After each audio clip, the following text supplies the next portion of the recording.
The sun was very hot that afternoon in Ouagadougou. The streets were busy as usual. People were buying and selling, cars and motorcycles were everywhere, and the smell of roasted corn filled the air. In the middle of all the noise walked an old man called Mr. Doumbia. He was about 75 years old, thin, and his back was slightly bent because of old age. His white hair was shining under the sun. Many years ago, Mr. Doumbia was one of the best teachers in Burkina Faso. He taught many children who later became great people in the country. One of his favorite students was now the president of Burkina Faso, Ibrahim Traoré. Even though Mr. Doumbia was once respected, life had not been kind to him. He had no pension, no children, and his small house was falling apart. But he was always grateful to God for life. On this hot day, he decided to go out and buy roasted corn. He had saved a few coins, and corn was one of his favorite snacks. At the corner of the market, there was a woman named Miriam who sold roasted corn every day. Miriam was not a kind woman. She was known for gossiping, shouting, and treating some customers very badly, especially those she disliked. For some reason, Miriam never liked Mr. Doumbia. She said he looked too proud for a poor old man. As Mr. Doumbia approached her table, he greeted politely, "Good afternoon, my daughter." Miriam did not respond. With a gentle smile, Mr. Doumbia pointed to a roasted corn. "Please, I would like to buy one." "How much do you have?" Miriam asked rudely. Mr. Doumbia brought out some coins from his pocket and handed them to her. "That's not enough," she shouted. "You want to cheat me? Poor old thief." Mr. Doumbia was shocked. "I only want one corn, and this is the price I always pay." But Miriam was looking for trouble. She quickly grabbed the corn and started shouting loudly. "Thief! Thief! This old man is trying to steal my corn! Help! Somebody help me!" The nearby traders and buyers turned immediately. Some believed her lies. They surrounded Mr. Doumbia and started insulting him. "You are old but still stealing," one woman shouted. "What shame," another man added. A few people even tried to push him. The old man raised his hands and begged, "Please, I am not a thief. I just came to buy corn. I gave her the money I have." But Miriam refused to stop shouting. She continued screaming. "He grabbed the corn and wanted to run. I caught him just in time. This old man is wicked." The small crowd became bigger. Some started recording with their phones. Nobody wanted to listen to Mr. Doumbia. His eyes were full of tears. His heart was broken. He never imagined that at his old age, he would be insulted like this. As all this was happening, a black official car was driving slowly past the market. Inside the car was President Ibrahim Traoré himself. He had finished a meeting and decided to take a different route back to the palace. The loud shouting caught his attention. He turned to his security officer. "Stop the car. I hear noise." The car stopped immediately. The president stepped out quietly. The moment he saw the old man in the middle of the angry crowd, his heart dropped. He recognized him immediately. "That's my teacher," the president whispered to himself. Without thinking twice, he walked straight into the crowd. As President Ibrahim Traoré walked into the crowd, his security team tried to clear the people, but he told them, "No, let me handle this myself." The people who were busy shouting and insulting Mr. Doumbia suddenly became silent when they saw the president. Some gasped. Some opened their mouths wide in shock. Others quickly stepped back. No one expected the president to be there. Miriam, who was still shouting, paused when she saw him. Fear filled her eyes. She started trembling. "President." "Good afternoon, sir," she stammered. President Ibrahim Traoré looked at her calmly but firmly. His face was serious. His eyes moved to his old teacher, who stood in the middle of the crowd, still shaking from the embarrassment. "Mr. Doumbia," the president called softly. The old man raised his eyes and was surprised to see his former student standing before him. Tears rolled down his cheeks. "Ibrahim, my son," he whispered. President Traoré walked forward and gently held his teacher's weak hands. "Please sit down," he said. One of the guards brought a small chair for Mr. Doumbia to sit on. The president turned and faced the crowd. His voice was strong, filled with controlled anger. "Who accused this man of stealing?" he asked. Miriam's legs were shaking. She raised her hand slowly. "Sir, it was me." "Speak clearly," the president commanded. "What happened here?" Miriam began to talk. "He came to my table to buy corn. But when I told him the price, he refused to pay and tried to steal one. The president listened quietly. When she finished speaking, he turned to Mr. Doumbia. "Sir, is this true?" the president asked softly. Mr. Doumbia shook his head with tears still falling. "My president, I gave her all the coins I had. I only wanted one corn, nothing more." President Traoré nodded and turned back to Mariam. His voice became even firmer. "So you are accusing a man who taught generations of children in this country of stealing roasted corn? Have you no shame?" The people around were now very silent. Nobody dared to speak. Many were already regretting insulting the old man. Mariam was now sweating.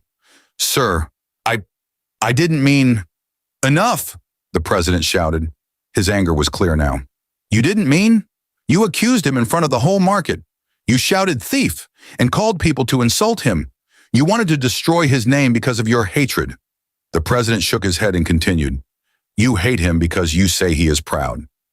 But let me tell you something. This man is one of the greatest men in this country. While you were still in your mother's womb, this man was in classrooms building the future of this nation." The crowd lowered their heads. They felt ashamed of how they had treated Mr. Doumbia.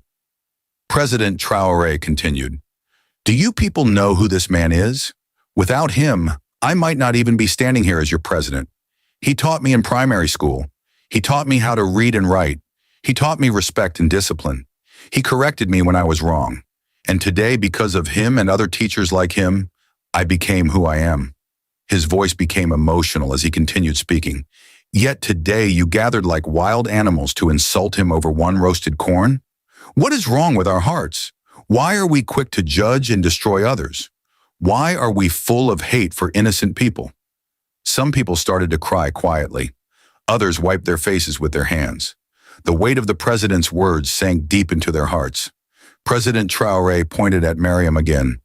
"You will be arrested for false accusation.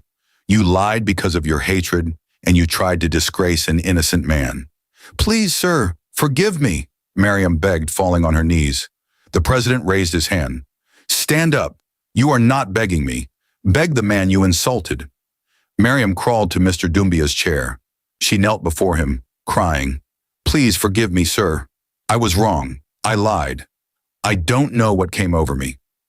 Mr. Doumbia looked at her with gentle eyes and said, "My daughter, I forgive you. But next time, don't destroy people's names because of hatred." President Traoré nodded but remained serious.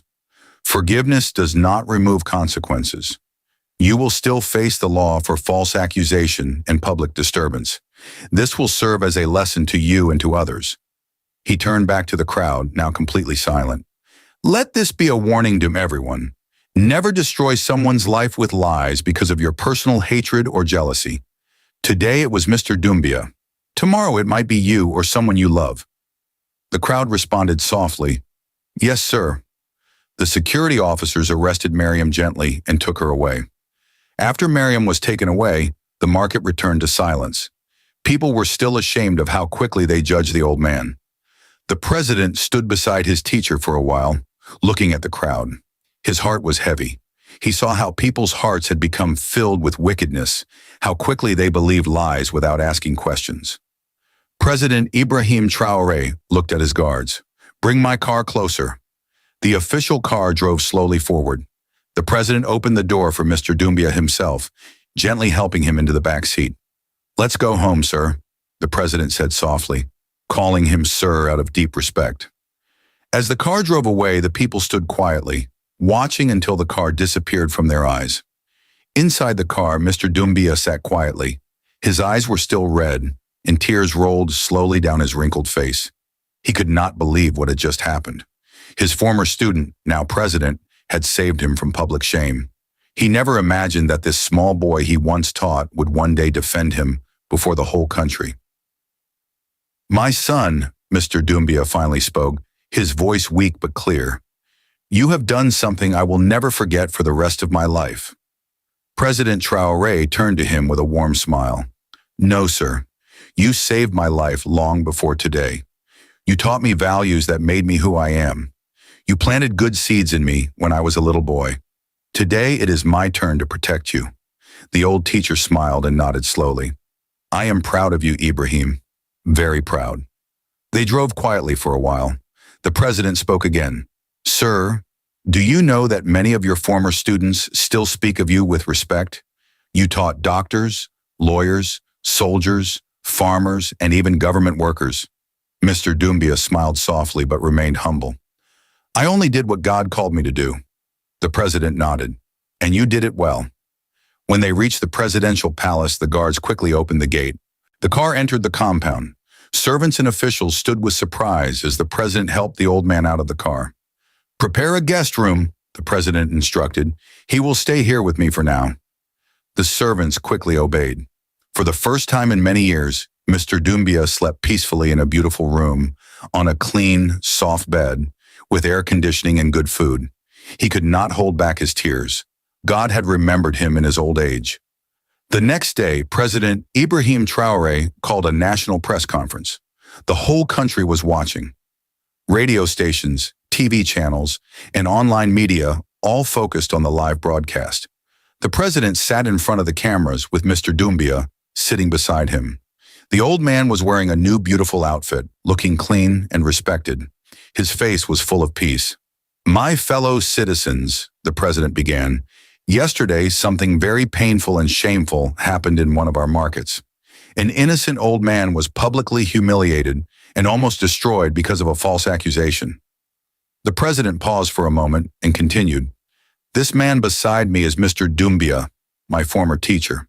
He taught me discipline, hard work, and truth. Today I am president because of teachers like him. Yet he was almost beaten and called a thief because one person allowed hatred to fill her heart. The president's voice became stronger, slightly angry. We are becoming a society that destroys people too easily. We believe lies too quickly. We judge people without listening. This must stop. This culture of hatred, jealousy, and false accusation must end. He raised his hand firmly. From today, anyone who lies to destroy another person's name will face serious punishment under the law. We cannot allow such wickedness to continue. The journalists were silent but moved. The speech was strong. The message was clear. The president turned to Mr. Doumbia.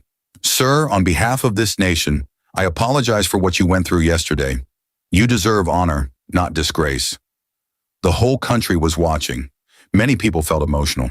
Social media was flooded with messages praising the president's actions. People posted pictures of their own old teachers, thanking them for their sacrifices. One comment read, "We must respect our teachers. Without them, we are nothing." Another said, "President Traoré has shown true leadership. May Allah bless him." In another part of the country, Miriam was in police custody. She sat quietly in her cell, thinking deeply about her actions. For the first time, she realized how her hatred almost destroyed an innocent man. The investigating officer came to see her. "You see what your lies caused?" the officer asked. Tears filled her eyes. "I never knew it would go this far," she whispered. "But it did," the officer replied. "You thought it was just a small lie, but it became a national disgrace. You almost sent an innocent old man to his grave in shame." Miriam broke down and wept bitterly. She was full of regret. She wished she could turn back time. 2 days later, President Ibrahim Traoré visited the police station personally. Many people were shocked to see him come in person just for one prisoner. He asked to see Miriam. She was brought out of the holding cell. Her face was full of shame. She could not lift her eyes to look at the president. "Miriam," the president called gently. She fell on her knees again, tears streaming down her face. "Please, sir, forgive me." President Traoré looked at her with both seriousness and kindness. "Stand up." She slowly stood up but kept her head down. The president continued, "Miriam, what you did was very dangerous. Your lies could have cost an innocent man his life or sent him to prison for something he never did. Many people have died or suffered in silence because of false accusations like yours." He paused for a moment, making sure his words sank deep into her heart. "I ordered your arrest, not because I hate you, but to teach a lesson to you and many others like you in this country. Hatred and lies destroy families, destroy communities, and destroy nations." Miriam was crying. "I know, sir. I regret everything." The president nodded. That is why today I am pardoning you." Her eyes widened. She could not believe what she just heard. "But listen carefully," President Traoré added. "This pardon does not mean what you did was right. It means I want you to become an example to others. From today, live your life differently. Speak the truth always. Never use lies to destroy anyone again." "I promise, sir," she cried. "Thank you, sir. Allah will bless you, sir." The officers released her immediately. The president turned to the reporters waiting outside and said, "This case is closed, but the message remains. In Burkina Faso, we will not allow anyone to destroy another person's life because of hatred or jealousy. Let this be a warning and a lesson." Days later, the president invited Mr. Doumbia to the palace once again. "My teacher," he said with a smile, "I have something for you." He handed him a set of papers. Mr. Doumbia looked confused at first, but then smiled when he read them. The president had built a small, beautiful house for him, modern, comfortable, and not far from the city. "My son," Mr. Doumbia said emotionally, "you have done more than enough." The president smiled. "Sir, you deserve it. You served this nation with your whole heart, and this is just a small way to say thank you. But there is one more thing," the president continued. "You once told me that you love bookshops." Mr. Doumbia smiled widely. "Yes, I love books. Being surrounded by books gives me life." The president nodded. "I have opened a small bookshop for you. You can run it at your own pace, no pressure. It is not for you to work hard, but for you to enjoy. People will help you manage it, but you can sit there, read, and meet people." Mr. Doumbia was silent for a moment, his eyes wet with tears again. "My son, may God bless you. I know I am old, but this bookshop will give me something to wake up for every day. If I sit at home doing nothing, I may become weaker quickly. This is a form of exercise for me." The president laughed gently. "You are right, sir. You are always full of wisdom." They both stood up and hugged each other warmly. The teacher and his student, now the president, shared a deep bond that no one could break. The story of Mr. Doumbia and Mariam spread across Burkina Faso and even beyond. It became a powerful lesson for the nation to respect the elderly, to honor teachers, to reject hatred, and most importantly, to always speak the truth. Many people changed their ways after hearing what happened. Parents used the story to teach their children. Teachers felt more valued. Even market sellers became more careful not to falsely accuse anyone. President Ibrahim Traoré once again showed the heart of a true leader, firm when needed, merciful when possible, and always committed to justice. And for Mr. Doumbia, his days ended not in shame, but in honor, peace, and fulfillment, surrounded by books, new friends, and a nation that finally gave him the respect he deserved. Dear viewers, if you enjoyed this video, don't forget to hit the subscribe button, like, share with your friends, and turn on the post notification bell so you'll be the first to know whenever we upload a new video. Thank you for watching.